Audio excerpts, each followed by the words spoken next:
अस्सलामुअलैकुम दोस्तों, ऐसा लगता है वेस्ट एशिया और मिडिल ईस्ट में एक नया वॉर फ्रंट खुलने वाला है जो इजराइल और इजिप्ट के दरमियान टेंशन्स को और भी ज़्यादा बढ़ा सकता है। इजिप्ट ने अपनी सिनाई पेनिनसुला, यहाँ पर आप देख सकते हैं, यहाँ पर मिलिट्री प्रेजेंस को और भी ज़्यादा बढ़ा दिया है, जिस पर इजराइल की गहरी नज़र बनी हुई है। ये सिनाई पेनिनसुला हिस्टोरिकली एक कंट्रोवर्शियल और स्ट्रैटेजिक लोकेशन रहा और अब यहाँ पर दोबारा ये पॉलिटिकल फोकस में आ चुका है। इजराइल का कहना है कि इजिप्ट अपनी मिलिट्री ताकत को वहाँ हद से ज़्यादा बढ़ा रहा है, जो 1979 की पीस ट्रीटी के लिए एक तरह से पोटेंशियल खतरा बन चुका है।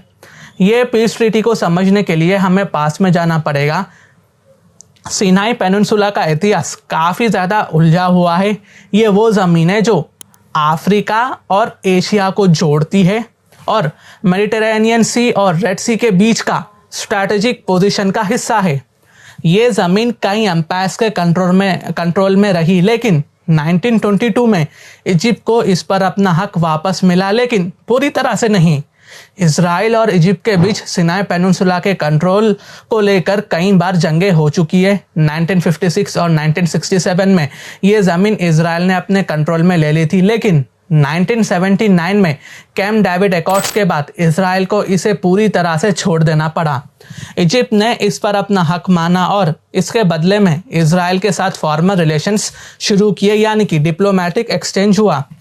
मान्यता एक तरह से मिल गई इजराइल को।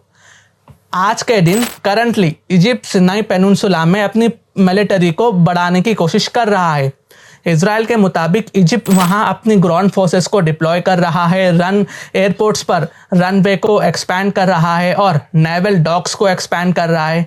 ये सब स्टेप्स पीस ट्रीटी को तोड़ने के बराबर हो सकते हैं, क्योंकि ये ट्रीटी इजिप्ट की मिलिट्री प्रेजेंस को सर्टेन लिमिट तक रेस्ट्रिक्ट करती है, लिमिटेड नंबर्स देती है।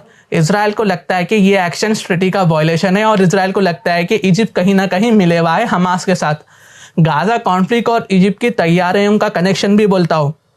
इजराइल की गाज़ा में चल रही जंग का इम्पैक्ट सिनाई पर गहरा पड़ सकता है। इजराइल को लगता है कि इजिप्ट कहीं ना कहीं मिलिट्री डिप्लॉयमेंट से हमास की या किसी और की भी मदद कर सकता है, और लॉजिक भी है।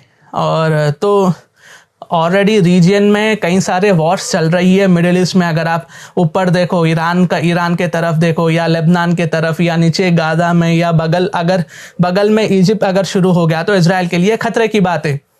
इजराइल ने ये कंसर्न अपने अमेरिकन अलाइज के साथ रेज किया। इजराइल का कहना है कि इजिप्ट ने अपनी मिलिट्री एक्शन से पीस ट्रीटी का वायलेशन किया है।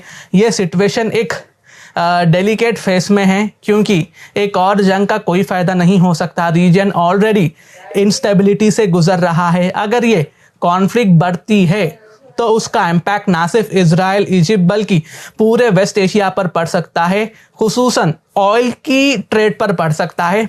इस वक्त सबसे ज़्यादा ये ज़रूरी है कि इजराइल और इजिप्ट डिप्लोमेटिकली इश्यूज़ को सॉल्व करे। तो देखना होगा कि आगे क्या होगा। तो चलिए, जय हिंद, अल्लाह हाफिज़।